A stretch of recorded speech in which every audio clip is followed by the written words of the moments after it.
I come from a generation when Che Guevara was our hero. They've been hired and they've been asked to… they were given a mandate, write something negative about him. 1.3 billion people, we could take this massive population across from one level of living to another. Everybody's telling me, Sadguru, don't step into this political arena. I still carry an Indian passport, I can speak.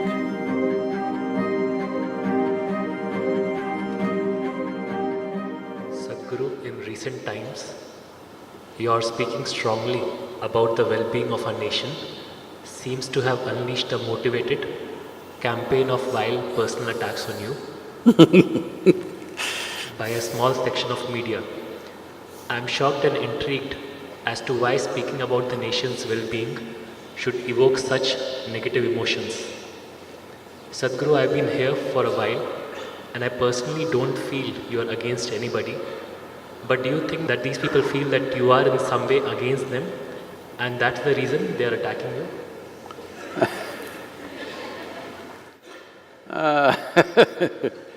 That's a very small segment. In this also, there are various types. Let's say there are three types of people who are reacting to whatever I'm saying. One is, these are leftovers from the socialist era. Well, I come from a generation when Che Guevara was our hero. We were all thinking of an armed revolution. Really, we thought that's the only solution.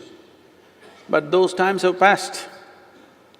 The time for armed revolution anywhere in the world is over, because it's like still that Second Amendment thing that's going on in United States. Still, this whole thing was made because my property, my family, I can defend with my shotgun and my rifle. But today you're talking about fighting the US Army with your shotgun and rifle. Have you lost it? So I'm saying armed revolution is over because arms have gone to another level. It's not possible anymore to bring about change. You can only destroy something with arms. You cannot change things with arms anymore. So they are still leftovers from there, they're still dreaming about an armed revolution. If you speak anything for the democratic values of this nation, they react. They're okay, because I feel they're a bit misguided but genuine people in some way. There's another set of people who are religious people in the garb of atheists. They're actually deeply religious people, but they have discovered that talking atheism is a good way to spread their religion. They're always attacking me, it doesn't matter what I say. If they see my name, they will go at it. Well, that's an extremely small number, so let's ignore them. There's another set. These are professional times. People have to do something to earn a living. It's a pathetic way to earn a living. When you don't do anything significant in your life, you make a living by constantly deriding somebody, whatever they're doing, without even looking at it, you go on saying something negative and you make a living out of it. It's a pathetic way to make a living. And above all, journalism is in a democracy, it's a sacred profession. It's a sacred calling. Well, you may also earn something that's different. But today, there is a bunch of journalists, not all of them, a bunch of them, who can be bought and sold. And they are trying to earn their living. If I say everybody should vote, who is it you tell us we should vote? Whatever, it doesn't matter. If I say democracy is about all of us getting together and creating a wonderful nation, Oh, what does he know about democracy? No, democracy is about criticizing each other something. Because it's quite hilarious because they've been hired and they've been asked to… they were given a mandate, write something negative about him. Some time ago, somebody asked me this question, Sadhguru, what is your greatest achievement in all these many things you're doing? What do you think is an achievement? I said, see, I don't really look at life like that. But if I have to say something, the greatest achievement for me is, I have made thousands and thousands of people, hundreds and thousands of people, to shift from working for a living to simply doing something that means something to them in their life.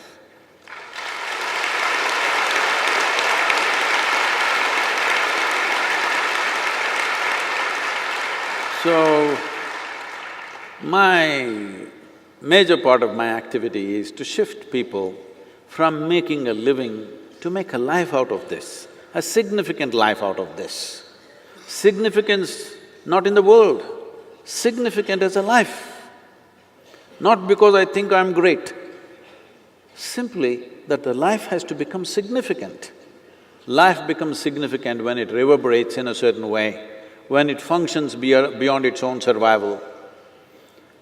But unfortunately, a few people have to live a pathetic life where they sell themselves to say whatever they're expected to say, no matter whether it makes sense for them or not. But these are small numbers, it's okay. We will continue to speak about the nation. Not because I am very nationalistic as such, I'm not. But right now, for me, India is a large segment of humanity, 1.3 billion people in one nation. And a large number of them have had such a bad deal in the last 10 to 15 generations because of occupation and slavery and so many things, poverty. Right now we're sitting on a threshold where if you do the right things in the next 5–10 years, we could take this massive population across from one level of living to another. I don't want some idiot to mess it up, that's the reason why I'm standing up and speaking for the nation.